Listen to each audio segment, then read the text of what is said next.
तिवसा तालुक्यातील सुरवाडी खुर्द शेतशिवार परिसरात एक 13 फूट लांबीचा अजगर आढळला, ज्याने एका बकरीला गिळले.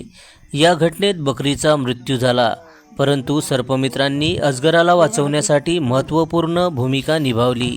स्थानिक शेतकरी भूषण भोंबे यांनी त्यांच्या बकऱ्या चरायला नेल्या असता एक मोठा अजगर त्यांच्या बकरीला आळा मारताना आढळला.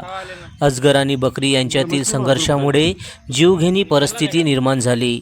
सर्पमित्र अविनाश पांडे आणि त्यांच्या सहकाऱ्यांनी तात्काळ घटनास्थळी पोहोचून बकरीला वाचवण्याचा प्रयत्न केला, परंतु दुर्दैवाने बकरीचा मृत्यू झाला. सर्पमित्र अविनाश पांडे म्हणाले, आम्ही बकरी वाचवण्यासाठी खूप प्रयत्न केले, पण तिचा जीव वाचवण्यात आम्हाला यश आले नाही. परंतु अजगराच्या जीवाची काळजी घेणे आवश्यक होते. वन्यजीवांचे संरक्षण हे आवश्यक असल्यामुळे अजगराला सुरक्षितपणे पकडून वनविभागाच्या ताब्यात देण्यात आले, जेणेकरून त्याला नैसर्गिक अधिवासात सोडता येईल. सर्पमित्रांच्या प्रयत्नामुळे अजगराला नवीन जीवनदान मिळाले. जनसमर्थन न्यूज, तिवसा, जिल्हा अमरावती.